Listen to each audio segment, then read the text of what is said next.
अस्सलाम वालेकुम। आप सब कैसे हैं? मैं उम्मीद करती हूँ आप बिल्कुल खैरियत से होंगे। हम जा रहे हैं हॉलैंड और उसकी तैयारी के लिए मुझे ये था कि रास्ते में कुछ खाने पीने के लिए चीज़ें लेनी थी, तो मैंने सोचा क्यों ना मैं आप लोगों को भी दिखाऊं कि अगर हम कोई सफ़र करते हैं तो उससे पहले हमारी जो होती हैं चीज़ें इकट्ठी करने का प्रोग्राम वो कितना लंबा हो जाता है। तो सबसे पहले ये देखें कि इस वक्त मैं रास्ते के लिए, बाकी तो हम जहाँ जहाँ पे रुकेंगे, मैकडॉनल्ड्स आएगा रास्ते में, बर्गर किंग वगैरह कुछ भी इस तरह का आएंगे, वहाँ गाड़ी डेफिनेटली रुकेगी और हम वहाँ से ले भी सकते हैं।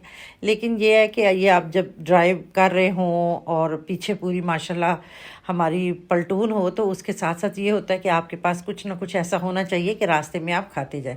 तो मैं वहाँ पे रहने के लिए बच्चों के लिए कुछ चीज़ें इकट्ठी कर रही थी कि अगर 2-4 दिन अगर आपको रूम के अंदर कोई चीज़ की ज़रूरत पड़े तो आप वहाँ पे ये खा पी सकें। तो यहाँ पे हमने अपनी सारी छोटी छोटी चीज़ें कर ली हैं इकट्ठी, और अब हम सामान सामान डाल के गाड़ी पे निकल चुके हैं हॉलैंड की तरफ। तो देखें इस वक्त हमारी जो पलटून की सबसे शहजादी बच्ची है वो बैठी हुई है इस वक्त, अपने वही चिप्स जो हमने अभी थोड़ी देर पहले ख़रीदे थे वो खा पी रही है और इन्जॉय कर रही है। मैंने सोचा था आप लोगों के साथ मैं पूरा व्लॉग बनाऊंगी, आपको दिखाऊंगी कितना हम सामान कैरी कर रहे हैं, क्या कर रहे हैं। लेकिन बारिश इतनी ज़्यादा थी कि हमने वो सारी चीज़ें फटाफट उसके अंदर रखी हैं और फिर हम निकल पड़े हैं कि रास्ते में अब इतनी ज़्यादा बारिश है तो हम टाइम से पहुँचे। पहले ही हमारी प्लानिंग यही थी कि हम सुबह 9 से 10 बजे के दरमियान निकल जाएंगे, लेकिन वो थोड़ा सा काम लेंथी होते होते होते इतना लेंथी हो गया कि हम तकरीबन निकल रहे हैं यहाँ से, जर्मनी से हम निकले हैं तकरीबन 11 साढ़े 11 के दरमियान। तो उसके बाद अब हम निकल पड़े हैं। अब आप देख रहे हैं रास्ते में भी कहीं थोड़ी सी कोई एक दो जगह आई हैं जहाँ पे हल्का सा मौसम जो ठीक था, नहीं तो सारा टाइम पूरे रास्ते बारिश ही होती आई है। तो ये देखें जी, हम सफ़र कर रहे हैं, बाहर देखें किस कदर खूबसूरत यहाँ पे मनाजिर हैं, और इंसान देखे तो ऐसे लग रहा होता है जैसे बादल बस ज़मीन तक आने ही वाले हैं। तो इसके बाद ये देखें अब हम पहुंचने वाले हैं हॉलैंड के बॉर्डर पर, और यहाँ पे आके ये था कि थोड़ी सी जो थी ट्रैफिक थी वो स्लो थी, क्योंकि बहुत सी गाड़ियों की चेकिंग वगैरह हो रही थी, पुलिस खड़ी थी, और जिसको वो दिल चाहे, बाकी हम लोग तो आराम से वहाँ से गुजरे हैं, लेकिन वो अगर चाहें किसी को भी जिस पे भी उन्हें कुछ थोड़ा सा डाउट लगे तो वो उनको चेक करते हैं। तो ये देखें किस कदर खूबसूरत मनाजिर हैं। लेकिन ये है कि बारिश के साथ साथ जितनी यहाँ के रहने वाले बच्चे ड्राइविंग फास्ट करते हैं उसमें वैसे ही ऐसे होता रहता है कि बंदा बार बार उनको यही कह रहता है कि पुत्र ज़रा हौले चला लें। तो बस ये हिसाब रख के हम भी दुआएं शुआएं पढ़ के निकल तो चले हैं। तो ये इस वक्त हम देखें बॉर्डर पे खड़े हैं और यहाँ पे वो एक एक गाड़ी को चेकिंग कर रहे हैं उसकी, और उसके बाद फिर हम आगे अब निकल आए हैं। तो इंशाल्लाह विद इन फ्यू मिनट्स हम अपने होटल के करीब होंगे। यहाँ से होटल का वैसे रास्ता थोड़ा दूर ही था, तकरीबन हमें यहाँ से वैसे अगर रूटीन वाइज देखें तो यही था कि 4 घंटे लगेंगे, लेकिन बाज़ दफ़ा ये होता है कि ट्रैफिक ज़रा ज़्यादा फंसी हुई होती है, बारिश होती है बहुत ज़्यादा, तो उस हिसाब से हमें तकरीबन तकरीबन 5 घंटे यहाँ पहुँचने में लगे हैं। लेकिन खुशी भी थी, बच्चों के साथ थे, छुट्टियां थी। लास्ट ईयर ये था कि हम लोग न्यू ईयर मनाने के लिए बर्लिन आए थे, तो इस दफ़ा ये था कि हम कहाँ जाएं। बहुत सोच विचार के बाद हमारा यही था कि हॉलैंड चलते हैं। तो ये देखें जी, हम इस वक्त हम आ गए हैं अपने होटल में और यहाँ पे हम चेक इन वगैरह कर रहे हैं।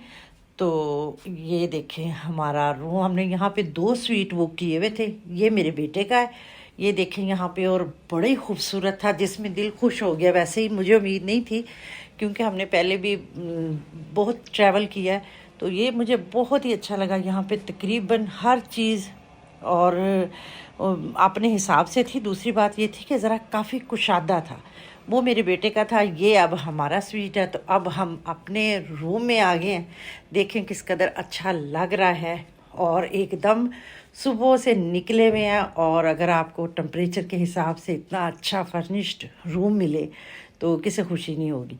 तो हम भी यहाँ पे आके एकदम सामान रख के, अब हमें दिल चाह रहा था कि अब हमें कोई ना पूछे। इसके बाद हमारा रात की प्लानिंग थी कि इसके बाद हमने क्या क्या करना है। इसके बाद हम सारे अब फ्रेश अप होना चाह रहे थे, अपने अपने रूम में आ चुके हुए थे और हर कोई अपनी तैयारी में था, चेंज कर रहा था, शावर वगैरह ले रहा था। इसके बाद हमने सोचा था कि आगे शाम में हमारी क्या प्लानिंग होगी। तो देखें, मैं आपको साथ साथ दिखाऊं, ये उन्होंने मॉर्गन मंटल और ये शूज़ जो वो उन्होंने प्रोवाइड किए हुए थे। ये उनका वॉशरूम था। वॉशरूम भी बहुत अच्छा, बहुत कम होता है कि आपको टब वगैरह मिलें, और ख़ास तौर पे होटल्स में। तो ये भी इनका एक, जिसे कहते हैं, बड़ी ही अच्छी चीज़ थी। और इसके अलावा फिर अब हमें ये भूख सता रही थी, तो हमने कोशिश की है कि बाद में हम बाहर निकलते हैं, पहले हम रूम में ही खाना खा लें। तो ये बस हमने फिर रूम में खाना लिया है, मंगवाया है, और यहाँ बैठ के हमने खाना खाया, सब ने इंजॉय किया है। इसके बाद हम तैयार हुए हैं और निकल आए हैं होटल से बाहर।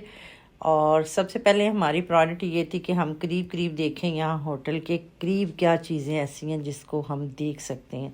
तो इसलिए हम गाड़ी हमने यूज़ नहीं की, हमने सोचा कि पैदल जाया जाए।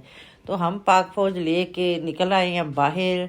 और ये देखें जी, यहाँ बाहर के मनाजर हमारे मुल्क में भी मिलते जुलते ही हैं, लेकिन इनके लिए एक रास्ता जो साइकिल वालों के लिए बनाया गया, पूरा एक ऐसे एक रोड बनाई गई है। हमारे यहाँ भी होता है एक रास्ता, थोड़ा सा एक मेन रोड होती है, उसके साथ थोड़ा सा पाथ दिया जाता है कि ये साइकिल वालों के लिए, लेकिन यहाँ पे साइकिल वालों के लिए स्पेशली बड़े बड़े रास्ते बनाए गए हैं, पूरी जैसे रोड होती है उस तरह। तो इसके बाद हम निकल आए हैं यहाँ मार्केट करीब। सोचा क्यों ना यहाँ पे जो मार्केटें छोटी छोटी हैं उनका विज़िट किया जाए और देखा जाए हमारे यहाँ की मार्केट्स और इनकी मार्केट्स में क्या फ़र्क है। तो कुछ ख़ास फ़र्क तो नज़र नहीं आया। बहुत सी ऐसी मार्केट्स थी जो हमारे यहाँ वहाँ सेम हैं, जैसे प्राइमार्ट हो गई, सियोंडा हो गई, एक्शन भी मैंने यहाँ पे देखी। तो बहुत सी ऐसी मार्केट्स थी जो हमारे यहाँ ऑलरेडी जर्मनी में सारी मार्केट्स मौजूद हैं। लेकिन इसके अलावा जो यहाँ पे सबसे अच्छी चीज़ मुझे लगी वो यहाँ की स्ट्रीट थी। उनका एनवायरनमेंट इस कदर ख़ूबसूरत और इस कदर पुरकशिश था कि आपको टूरिस्ट जो भी गया हुआ होता है उसको रुकने पे मजबूर कर देता है। जैसे इस वक्त आप देख रहे हैं स्क्रीन पे, तो ये उनकी एक किस्म की वो स्टेयर्स बनी हुई थी जिसके ऊपर बहुत सी ऐसी चीज़ें आ रही थी। बच्चों के लिए कलर्स थे और वहाँ पे कुछ ना कुछ लोगो ऐसे बना दिए जाते थे कि इंसान हैरत ज़दा हो जाता है। तो इसके अलावा वहाँ पे हमने ये रेड कारपेट वाला बाज़ार, जिसे से मैंने इसको ये नाम दिया था कि ये तो रेड कारपेट बाज़ार है, बहुत बड़ा। तो ये भी यहाँ का एक बहुत अच्छा मॉल था और काफ़ी हाई फाई था, जहाँ की इनकी अपनी बुटीक्स थी और इनकी प्राइसेस जो थी वो काफ़ी हाई थी। और इसमें बहुत सी ऐसी मार्केट्स कह सकते हैं ब्रांड थे, आम कोई भी मार्केट नहीं थी इनके अंदर, जो भी थे वो तकरीबन ब्रांड ही थे।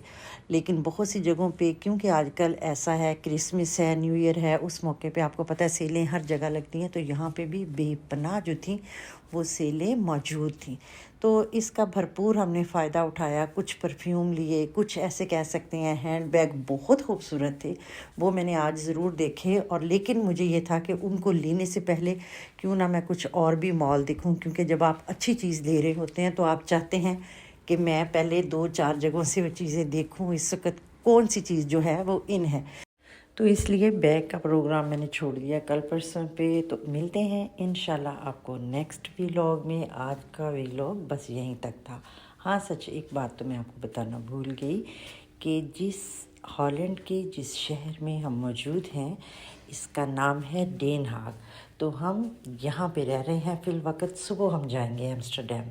तो सुबह तक दीजिए इजाज़त। अल्लाह हाफिज़। अपना और अपने प्यारों का बहुत सा ख्याल रखें। फ़ी अमान।